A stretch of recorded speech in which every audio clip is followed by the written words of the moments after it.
Welcome to twin train. ये कहानी है मेहनत और भाग्य की। एक छोटे से गांव में राधा और मोहन रहते थे। राधा मेहनत करके 2 वक्त की रोटी जुटाती थी, वहीं मोहन दिन भर सपनों में खोया रहता था। मोहन, आप तो काम पे जा। कब तक ऐसे भाग्य के भरोसे बैठे रहेगा? भाग्य के भरोसे बैठेगा तो कुछ भी हाथ नहीं आएगा। घर का राशन भी खत्म हो गया है।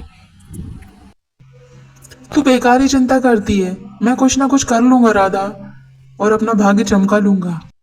हे भगवान, फिर वही भाग्य की बातें। उसी गांव में रहता था रामू, जो बहुत मेहनती था, सीता और अपनी बेटी रिया के साथ। आज कुछ काम मिला था। सेठ के पास गया था आज काम मांगने, परंतु वहां भी कुछ काम नहीं था। पिताजी, मुझे मेला देखने जाना है। अगले साल आपने कहा था कि हम चलेंगे। अब मेला लगा है और अब मैं बड़ी भी हो गई हूँ। मुझे खिलौने चाहिए। हाँ बेटा, हम जरूर मेला चलेंगे और वहां से तुम्हारे लिए बहुत सारे खिलौने लेंगे। अगले दिन मोहन और रामू दोनों साथ में जंगल जाते हैं लकड़ियाँ काटने के लिए। पता नहीं मेरा भाग्य कब चमकेगा। अरे भाग्य को छोड़, मेहनत से काम कर, सब ठीक हो जाएगा। रामू और मोहन जंगल में पहुंच जाते हैं, जहां उन्हें ज्ञानी बाबा दिखते हैं। ज्ञानी बाबा की जय। आप कहाँ थे ज्ञानी बाबा? मेरा भाग्य बताइए।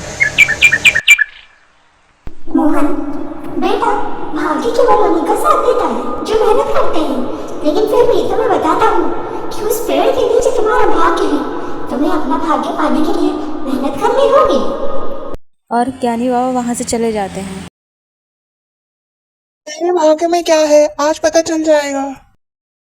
देखो मोहन, मैं क्या लाया हूँ, लकड़ियाँ और केले। अरे ये सब छोड़ो, चलो यहाँ खुदाई करते हैं, आज पता चलेगा मेरे भाग्य में क्या है। बाबा ने बताया था। खुदाई करते हुए दोनों को अलग अलग बक्सों में खजाना मिलता है। दोनों उसे घर ले जाते हैं। अरे वाह, कितना खूबसूरत रानी हार है। लेकिन काश हमारे पास पैसे होते तो हम कुछ पूरी सब्जी भी खा लेते। कई दिन हो गए हमने पूरी सब्जी नहीं खाई। बस फिर पूरी सब्जी और कुछ पैसे आ जाते हैं।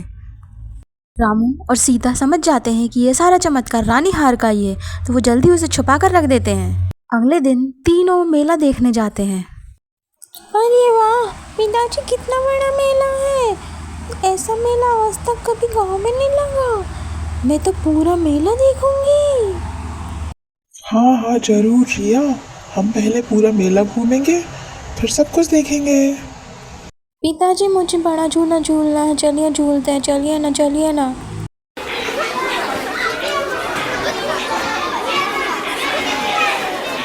पिताजी, झूला झूलने में बहुत मज़ा आया, लेकिन मुझे चक्कर भी आ रहा है।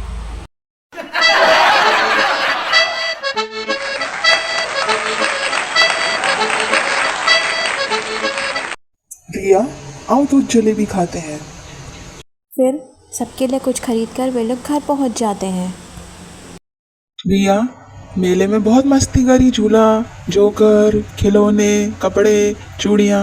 अब पढ़ाई करो मन लगाकर।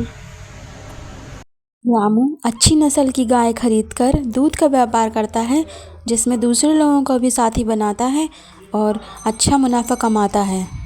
वहीं मोहन को खजाना मिलते ही उसने एक सुंदर सा घर बना लिया, लेकिन उसने मेहनत नहीं करी, वह आलसी ही बना रहा। धीरे धीरे उसका खजाना भी कम होने लगा। एक दिन मोहन को लगा कि अब मेरा खजाना ख़त्म होने वाला है, तो वह रामू के घर रात को चुपके से जाता है। रामू तो सो रहा है, मैं चुपचाप उसका खजाना चुरा लेता हूँ, उसे पता भी नहीं चलेगा। मेरा काम भी बन जाएगा और मुझे मेहनत भी नहीं करनी पड़ेगी। अरे मोहन, ये देखो मुझे क्या हो रहा है। मेरे शरीर में ये कैसे निशान हो रहे हैं। पूरा जलन हो रही है।